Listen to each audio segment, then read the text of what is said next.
Hola chicos, espero que se encuentren muy bien. El día de hoy vamos a hablar de el tratamiento de la enfermedad diarreica aguda y la deshidratación causada por esta en pediatría. Primero que todo tenemos que conocer cómo están distribuidos los líquidos corporales en el paciente pediátrico. Entonces, el agua corporal total y el líquido extracelular son mucho mayores en la vida in útero. El agua corporal total llega a ser el 90 al 92% de todo esto, mientras que el extracelular viene siendo el 65 a 68%. El líquido intracelular es más bajo, está alrededor del 25 a 28% en el útero. En el momento del nacimiento, el agua corporal total y el líquido extracelular han disminuido, sin embargo siguen siendo mucho mayores que el intracelular, y el agua corporal total, que es el valor que más nos interesa, está rondando el 70 al 75%. Ahora bien, durante el desarrollo del paciente vamos a ver que el agua corporal total va a disminuir, el líquido intracelular va a aumentar y el líquido extracelular también va a disminuir. Hacia la adolescencia y adultez, estos valores se estabilizan y el agua corporal total queda alrededor del 60% en hombres y el 55% en mujeres. Esto por la distribución del tejido graso en las mujeres, ya que ellas tienen una apariencia y distribución de grasa ginecoide a nivel de las caderas y de la región mamaria. Bien, por eso ellas tienen menos agua. Ahora bien, el agua corporal total, si tomamos un valor del 60%, por ejemplo, está conformada por líquido intracelular y líquido extracelular, siendo el líquido intracelular alrededor del 40% de este 60% y el extracelular el 20% de este 60%. Dentro del líquido extracelular tenemos el líquido plasmático, el líquido intersticial y el líquido transcelular. El líquido plasmático es alrededor del 15%, el intersticial del 4 al 5% y el transcelular el 1% e incluso menos. A pesar de representar un porcentaje tan bajo, el transcelular es muy importante, ya que representa el líquido pericárdico, el líquido sinovial, el líquido cefalorraquídeo y el líquido pleural. Esta es una tabla a modo de resumen y creo que la interpretación que deberíamos darle a la distribución de estos líquidos corporales en el paciente pediátrico es que entre más pequeño sea mi paciente, más agua va a tener su cuerpo, por lo que si se deshidrata, pues más consecuencias voy a tener y más rápido debo intervenir. Por otro lado tenemos este diagrama clásico, que es el diagrama de Gumbel, y aquí nos hablan de cómo están distribuidos los electrolitos a nivel plasmático, intersticial e intracelular. El comportamiento del plasma y el intersticio es muy similar. El catión más abundante en estos dos es el sodio y el anión el cloruro. Mientras que a nivel intracelular tenemos el potasio como el catión más abundante. Esto ustedes pueden recordarlo de su AIAS líquidos y electrolitos. El potasio es más abundante a nivel intracelular por el correcto funcionamiento de la bomba sodio-potasio ATPasa. Listo, muy bien. Ahora, una célula con este mismo comportamiento y esta misma distribución puede ser sometida a un medio o a una solución con características hipotónicas, isotónicas o hipertónicas.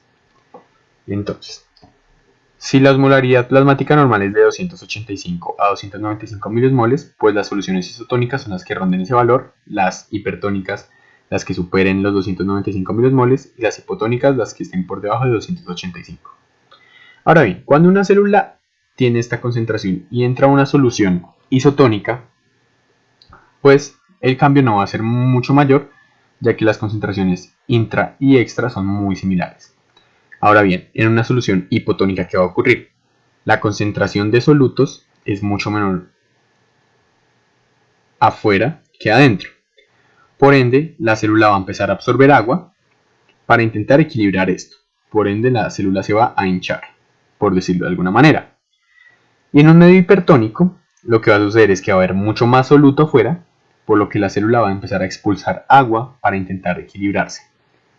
Aquí la célula se va a acrenar o alisar después de tanto expulsar agua. Esto es de importancia para entender bien cómo funciona la rehidratación con las soluciones que tenemos disponibles. Ahora muy bien, en cuanto a los pilares del tratamiento hídrico, el gol estándar es la terapia de rehidratación oral. Las soluciones que tenemos disponibles son estas. Yo sé que en su clase repasaron más, pero estas son las más importantes, al menos en el contexto de enfermedad diarreica aguda. La solución 75 y la solución 60 son las que están disponibles. Algunas marcas comerciales de estas son, por ejemplo, el Hydra Plus, este es el de 75, y el Pedialite no tiene presentación de 75, solo de 60. Bueno, no tiene 75, tiene 60, tiene 45 y tiene 30. Ya vamos a hablar un poco más de esto. Esta concentración o el número que acompaña a estas soluciones es la cantidad de miliequivalentes por litro que tienen de sodio. Bien, acá también pueden ver el de glucosa.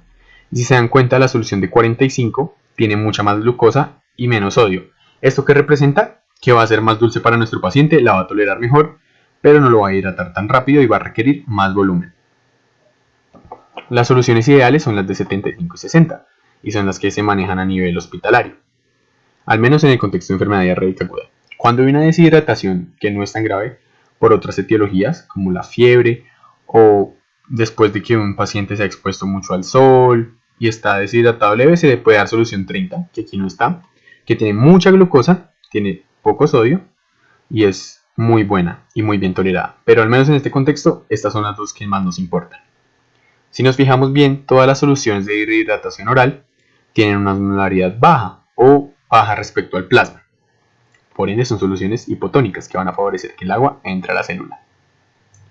Ahora bien, tenemos que desaconsejar completamente el uso de Coca-Cola y de bebidas deportivas para el tratamiento de la enfermedad diarreica aguda en casa, ya que estas no van a representar un aporte de electrolitos importante, a pesar de sí tener mucha glucosa, e incluso pueden hacer que nuestro paciente se deshidrate más.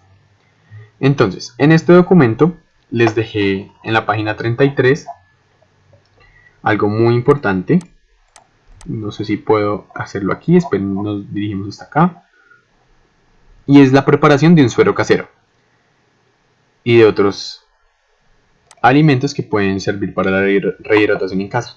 Recordemos que nosotros no vamos a tener siempre disponibilidad de sales de rehidratación oral, o hay muchas personas que no pueden acceder a estas marcas comerciales, porque en la EPS normalmente se da el sobre para reconstituir en 1 litro de agua, e incluso hay lugares a los que esto no ha llegado y no es posible. Entonces nos podemos valer de 1 litro de agua hervida, 4 cucharadas soperas de azúcar y 1 cucharadita de sal. Eso es muy importante porque ustedes pueden, a pesar de no tener los recursos clínicos, por ejemplo como en las sales de rehidratación oral para reconstituir o las marcas comerciales, pueden hacer uno casero y esto puede ayudar mucho a sus pacientes. Hay otras bebidas o alimentos que se sugieren para ayudar a la rehidratación, no como reemplazo de las sales de rehidratación oral, pero sí como complemento, como son la bebida alimenticia de plátano, la bebida alimenticia de papa y el agua de arroz tostado. Listo, muy bien. Ahora, cuando hablamos de rehidratación oral, vamos a tener 3 planes, y estos se van a dar en función del nivel de hidratación de nuestro paciente. El primer plan es el plan A. El plan A se le va a dar a un paciente que no está deshidratado y se va a manejar en casa. Es un paciente que no está deshidratado, pero por presentar deposiciones diarreicas y episodios eméticos tiene riesgo de deshidratarse. En general, debe aumentar la ingesta de líquidos en casa. Luego de las deposiciones o episodios eméticos, se deben dar sales de rehidratación oral a razón de 10 a 20 cc por kilogramo. La dieta debe ser baja en azúcares, en alimentos irritantes como los condimentos y demás, y los alimentos ácidos. No se recomienda darlos. Ahora bien, por ejemplo, mi paciente se fue para la casa, no está deshidratado y pesa 8 kilos. 8 por 10, 80 cc por kilogramo. Sin embargo, como bien les han dicho ustedes en la clase del Dr. Suskun, las mamás no entienden tanto por cc's, sino por onzas. Entonces recordemos que una onza es aproximadamente 30 cc, por lo que en este caso podríamos decirle que tiene que darle, después de una deposición diarreica o un episodio emético, 3 onzas de sales de rehidratación oral, que vendrían siendo 90 cc. Recordemos que igual es de 10 a 20 y nos podemos mover con seguridad en ese valor. Por otro lado, tenemos el plan B. El plan B lo vamos a dar en deshidratación leve a moderada, es decir, grado 1, grado 2. Y esto va a ser en el hospital. Si bien este paciente no tiene indicación de hospitalizarse de una vez, lo vamos a dejar en observación por unas cuantas horas. La primera premisa para dar este plan de rehidratación es que el paciente tolere la vía oral. Y ahora sí, lo vamos a dejar en observación inicialmente 4 horas. Durante esas 4 horas le vamos a dar sales de rehidratación oral. En esta es el peso del paciente por 75 a 100 cc, se prefiere 100 cc, y se reevalúa al paciente. Entonces, por ejemplo acá, nuestro paciente pesa los mismos 8 kilogramos. Por 100 cc son 800 cc. Esos 800 cc son en 4 horas. Es decir, en una hora 200 cc. Y esos 200 cc, si lo dividimos en media hora, pues son 100 cc cada 30 minutos. 100 cc son 3 onzas y media. Entonces cada media hora la mamá le va a tener que dar 3 onzas y media de sales de rehidratación oral a su hijo durante 4 horas. Nosotros vamos reevaluando a nuestro paciente. Y ya al final de la cuarta hora decimos, el paciente mejoró, ya no está deshidratado y lo puedo enviar a la casa con plan A, o definitivamente no mejora. Si el paciente no mejora pero sigue tolerando la vía oral, le vamos a dar el plan B por 2 horas más. ¿Esto cómo se hace? En esas 2 horas se le siguen dando, no se le vuelve a hacer este cálculo de peso por 100, o sea que serían los 8 kilogramos por 100 cc, 800 cc en 2 horas, sino que a la dosis que ya traíamos, que era la de 100 cc cada media hora, o sea 3 onzas y media, se lo damos por 2 horas más. Si el paciente vomita durante el proceso de rehidratación, esperamos 10 minuticos y volvemos a intentar darle. Si el vómito es inconversible, no se puede controlar, aquí sugieren el paso de una sonda nasogástrica. Eso es lo que hablan las guías, lo que habla la literatura. Esto puede ser muy incómodo y traumático para el paciente pediátrico y en general para cualquier paciente es muy incómodo realmente. Así que si ya no se tolera la vía oral por el vómito, preferimos pasar al plan C parenteral. ¿Listo? Igual chicos, recuerden que estoy disponible para resolver cualquiera de sus dudas, me escriben y conversamos por interno. Bien, ahora hablemos de la rehidratación parenteral, que es el mismo plan C. El plan C es completamente parenteral, ¿vale? Ahora sí, aquí tenemos ciertas soluciones. Tenemos dextrosa al 5% en agua destilada, dextrosa al 5% en solución salina normal o al 0.9%, solución salina al 0.9% y lactato de Ringer, que es la misma solución Hartmann. Aquí tenemos los mil equivalentes que aporta y que otros iones o nutrientes tiene. Entonces, las soluciones que tienen glucosa se prefieren sobre todo en neonatos o en pacientes que pesen menos de 2.5 kilogramos, ya que para ellos este nutriente es fundamental y no pueden adquirirlo de otra forma si no están tolerando la vía oral. Muy bien, entonces, ¿cuándo vamos a dar rehidratación parenteral? Estas son las indicaciones: alteración del estado de conciencia. Un paciente que está inconsciente o muy letárgico no va a tener buena deglución y podemos causar que broncoaspire, así que es mejor por vía parenteral. La deshidratación grado 3, siempre, bien tenga choque o no tenga. Cuando hay una diarrea de alto gasto, que recordemos que se define como esa que es de más de 10 cc por kilogramo hora, o más de 2 deposiciones líquidas en una hora, o más de 10 en las últimas 24 horas, o más de 4 en las últimas 4. Cuando el abdomen esté muy distendido porque hay irio paralítico u obstrucción intestinal. Entonces, pues si tiene el intestino obstruido, chicos, no va a poder absorber nada de lo que debemos vía oral. Fracaso de la terapia de rehidratación oral, la cantidad ingerida no alcanza a reponer pérdidas. Entonces ese paciente que estuvo en plan B, completamos las 4 horas, no mejoró, le dimos chance con esa misma terapia, 2 horas más, no mejoró, entonces definitivamente pasamos a la vía parenteral. Cuando definitivamente no tolera la vía oral por X o Y motivo, el ejemplo anterior fue por vómito inconversible, esa es una causa de que no tolere vía oral, que persista el vómito, más de 3 en una hora o más de 4 en las últimas 4 horas. Cuando tenga convulsiones, cuando sospechemos isquemia intestinal o enterocolitis necrotizante. Y cuando el paciente pesa menos de 4.5 kilogramos o tiene menos de 3 meses de edad. Bien, a este se le administra un plan C.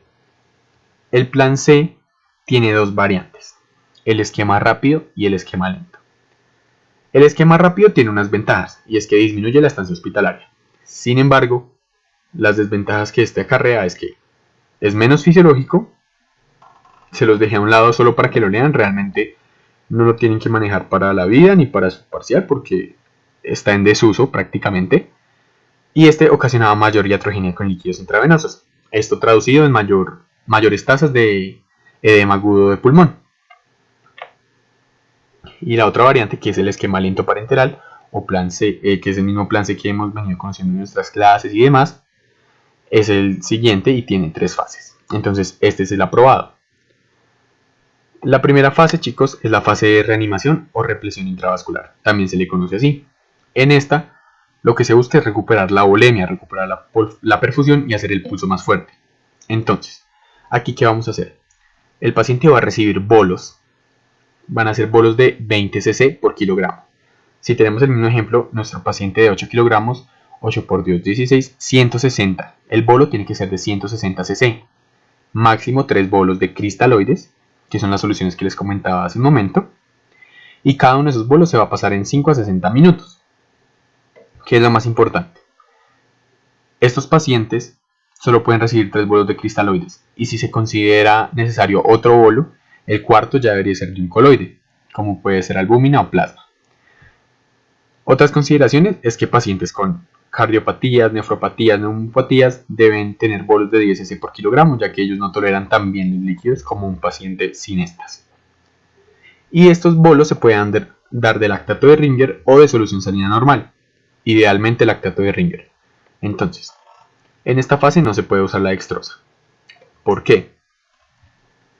Entonces, espero que cada uno de ustedes esté pensando en la razón por la cual no se puede administrar una solución dextrosada en bolo, y es porque aumenta muy rápido la glucosa en sangre y esto puede inducir algo llamado diuresis osmótica. Hay una saturación normal de glucosa en la nefrona y cuando se supera este nivel, que es alrededor de los 280 miligramos por decilitro, empieza a haber una diuresis muy fuerte, ya que la glucosa arrastra mucha agua y se orina todo esto. Entonces, si el paciente aumenta mucho la diuresis por una solución dextrosada en bolo y está deshidratado, pues va a empeorar el cuadro. Ahora, por otro lado, ¿por qué prefiero el lactato de Ringer y no la solución salina normal? Entonces también creo que están pensando en la respuesta, y la respuesta es porque si la solución salina normal es la única disponible, lo hacemos. Pero si no, el lactato de Ringer, ya que la solución salina normal tiene mucho cloro. Y el cloro puede inducir una acidosis metabólica hiperclorémica. Esas son las dos respuestas, chicos. Espero que les quede claro. Igual cualquier duda me avisan.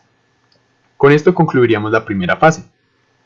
Después de administrar estos bolos, el paciente ya debe tener una mejor volemia, debe tener una mejor perfusión a los órganos. Esto lo podemos evaluar porque el paciente pues va a mejorar algunas constantes. Por ejemplo, si estaba taquicárdico compensando un choque, va a empezar a disminuir esa taquicardia. Si estaba hipotenso, esta hipotensión se va a tender a corregir. La piel ya no va a estar moteada, sino pálida, entre otras. ¿Sí? El paciente igual lo vamos a seguir manejando como si fuera una deshidratación grado 3 o severa para las siguientes fases. Para que no se confundan, o sea, el paciente sí tiene que mejorar en esta fase 1, pero el resto del cálculo se va a hacer con el estado de hidratación con el que llegó. Entonces, la fase 2 es la fase de mantenimiento. En esta se busca corregir el déficit de agua que hay en los compartimientos intersticiales e intracelulares. Ahora, esta va a permitir que podamos reiniciar las sales de rehidratación a las 4 horas de iniciar la terapia parenteral. Esto es fundamental, chicos, ya que nosotros podemos seguir dando este plan vía intravenosa, pero a las 4 horas, si el paciente ya ha mejorado, ya tolera vía oral, podemos intentarlo por vía oral.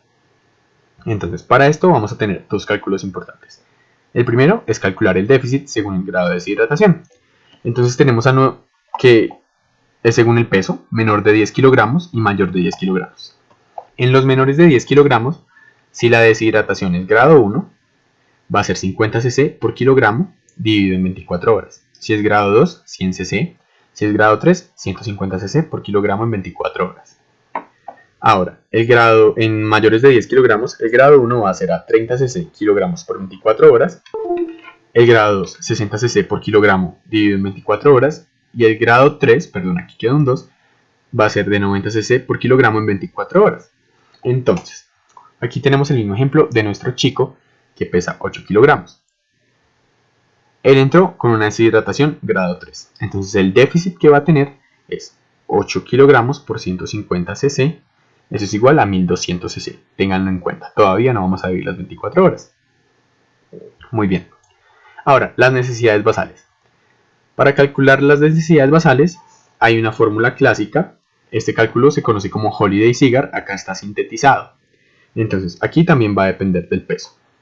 Entonces, si nuestro paciente pesa entre 2.5 a 10 kilogramos, van a ser 100 cc por kilogramo en 24 horas. Nuestro chico de 8 kilogramos serían 800 cc, ¿verdad?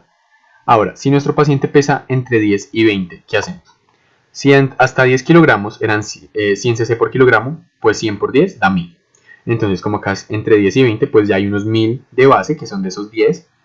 Y por cada kilogramo extra después del décimo kilo, le añadimos 50 cc por kilogramo extra. Entonces, por ejemplo, si tuviéramos un paciente en este escenario que pesara 12 kilogramos, va a ser 1100 cc en 24 horas, porque tiene 1000 de base más 50 por kilogramo extra, que son 1100 cc. Y si el paciente pesa más de 20 kilogramos, van a ser 1500 cc divididos en 24 horas más 20 cc por kilogramo extra. Misma historia. Si acá nuestro paciente acá de 20 kilogramos tendría 1500 cc en 24 horas. Este es el valor que tomamos de base. Y por cada kilogramo extra a esos 20 le sumamos 20 cc. Por ejemplo, si tuviéramos un paciente que pesara 24 kilos, serían 1580 cc, porque hay 4 kilogramos extra luego del número 20. Este cálculo se debe hacer hasta los 40 kilogramos. Después de los 40 kilogramos, se va a tomar la dosis de adulto, que es 1 cc por kilogramo de necesidades basales. En otro escenario, que el paciente pese menos de 2.5 kilogramos, se van a calcular estas necesidades basales con el flujo metabólico de la glucosa. Este es un tema que no les concierne a ustedes todavía para la dieta gastrointestinal. Es un poco más de pediatría. Cuando estén en octavo semestre, en sus 2 semanas de neonatos, van a revisar esto de forma más minuciosa, a más detalle y con más tiempo. Entonces, bueno, continuamos. Y ahora sí, entonces, ¿qué vamos a hacer? El déficit de agua que calculamos, en nuestro ejemplo del niño de 8 kilogramos era 1200 cc, le sumamos las necesidades basales. Las de él eran de 800. Entonces, 1200 más 800, tenemos 2000 cc. Menos los bolos iniciales, que solo se dan los bolos iniciales yo solo los voy a restar si fue un paciente con deshidratación grado 2, al que por intolerancia a la vía oral tuve que pasar a rehidratación parenteral. Si es una deshidratación grado 3, yo no voy a restar los bolos, porque igual el niño necesitó de forma imperante esos bolos. Entonces no le puedo quitar a estos líquidos que necesita ya para suplir sus necesidades normales lo que le puse en bolos. Al niño con deshidratación grado 2 que le puse bolos, sí se los resto, pero al grado 3 no. Y como habíamos dicho que este chico del ejemplo de 8 kilogramos pesaba 8 kilos, perdón, el chico de 8 kilogramos tenía deshidratación grado 3, pues no le resto los bolos. Entonces, aquí teníamos 2000 cc, 1200 de déficit y 800 de necesidades basales. Ahora bien, a este resultado de la suma, o en otro caso de otro paciente, la suma y la resta, este resultado tengo que dividirlo en 2, ya que el primer 50% lo voy a pasar en 8 horas y la mitad restante en las 16 horas que quedan de las 24. Entonces, tenemos 2000 cc de nuestro paciente del ejemplo, entonces van a ser 1000 cc en 8 horas. Eso nos da 125 cc por hora. Y luego, los otros 1000 cc restantes los voy a pasar en 16 horas a razón de 62.5, se lo aproximamos a 63 cc por hora. Bien, con eso concluimos la fase 2 de rehidratación, que también se conoce como la fase de mantenimiento. Ahora, tenemos la fase 3, que es la reposición con base en las pérdidas actuales. Entonces, si durante toda esta terapia persisten pérdidas y el paciente ya está tolerando vía oral, por ejemplo, le voy a reponer de forma 1 a 1. Como esto es en un entorno hospitalario, los pacientes que están deshidratados por enfermedad diarreica aguda, siempre se pide una cuantificación minuciosa de los líquidos administrados y eliminados, incluyendo vómito y diarrea. Entonces, por ejemplo, si pudimos cuantificar el líquido de una deposición, que puede ser alrededor de 10 cc, 15 cc, pues la reposición 1 a 1 busca que si expulsó 15 cc de diarrea, se le dé 15 cc de solución de rehidratación oral. ¿Listo? Esa es la fase 3 de reposición pérdidas actuales, es mucho más sencilla de entender. Listo, ahora bien, estos son los algoritmos que ustedes encuentran en los artículos del Dr. Seskun y en su clase. Aquí nos dice ¿Qué debemos hacer frente a un niño con enfermedad diarreica aguda? Entonces, si el niño tiene menos de 3 meses o pesa menos de 4.5 kilogramos, rápido me voy a realizar electrolitos. Y eso también va a ser indicación de terapia parenteral. Ustedes no le pueden dar a un niño menor de 3 meses suero de rehidratación oral a grandes cantidades, entonces hay que hacerlo de forma parenteral. Ahora, si el niño tiene más de 3 meses y pesa más de 4.5 kilogramos, valoramos clínicamente la deshidratación y vemos en qué grado está. Miren que desde deshidratación grado 1 o grado 2 se da el plan B.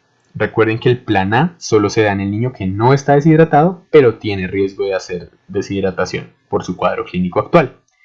Entonces, si el deshidratado grado 1 le doy plan B y mejora, lo mando para la casa con plan A y educación sobre factores de riesgo y signos de alarma.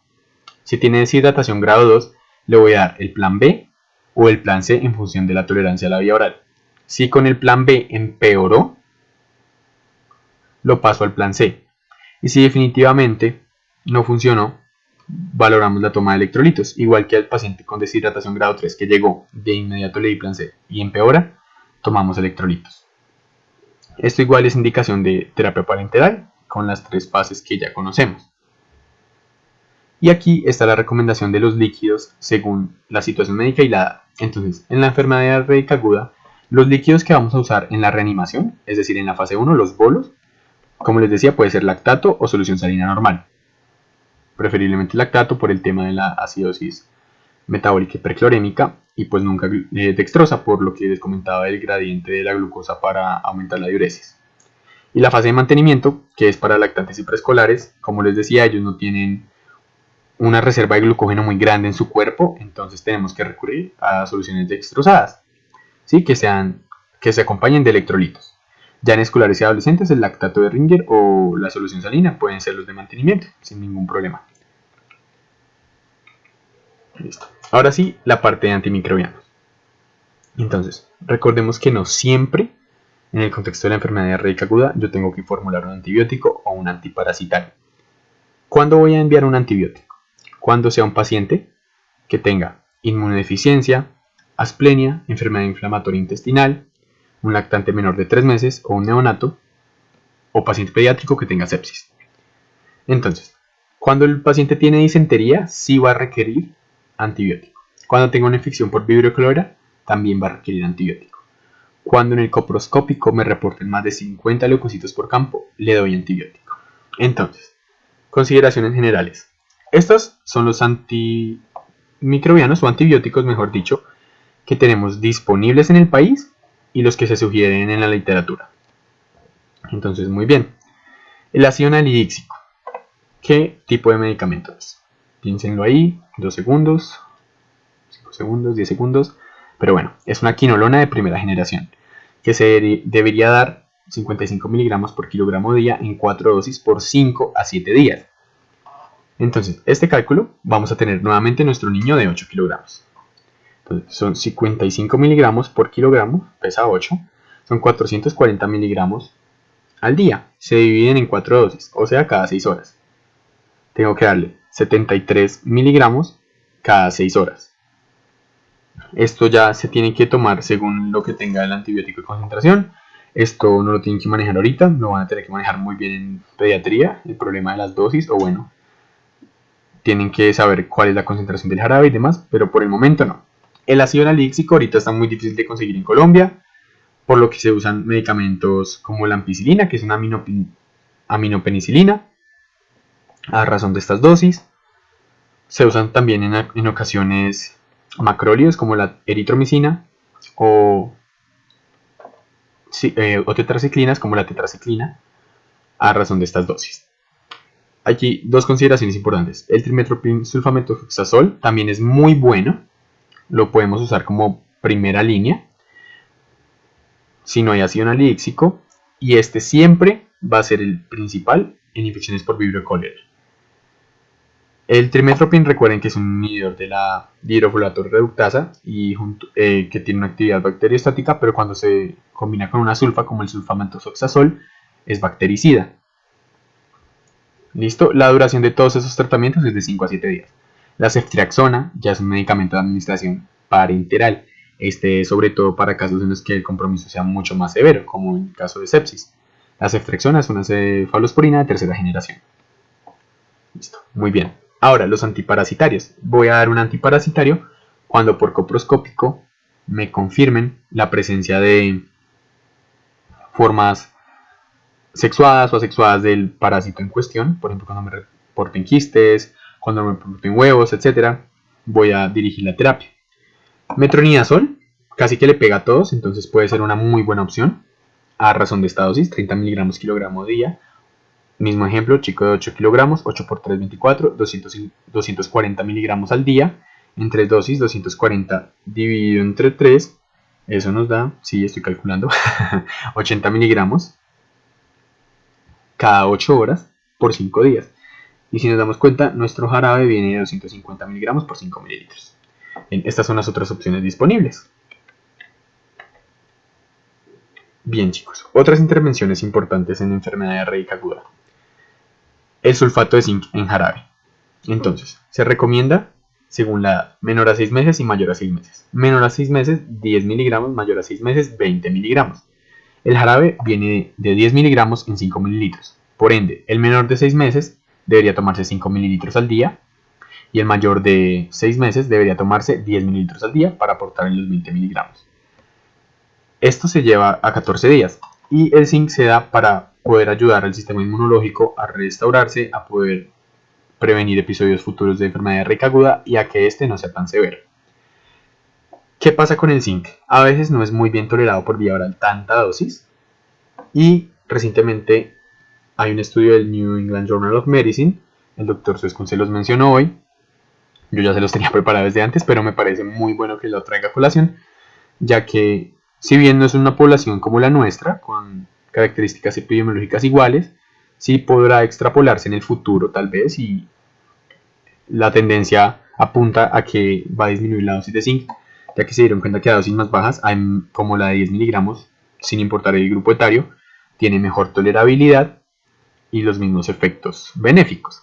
Entonces vamos a ver qué sucede. Si quieren más información de este estudio, yo tengo el link, o podemos discutirlo por interno si tienen alguna pregunta.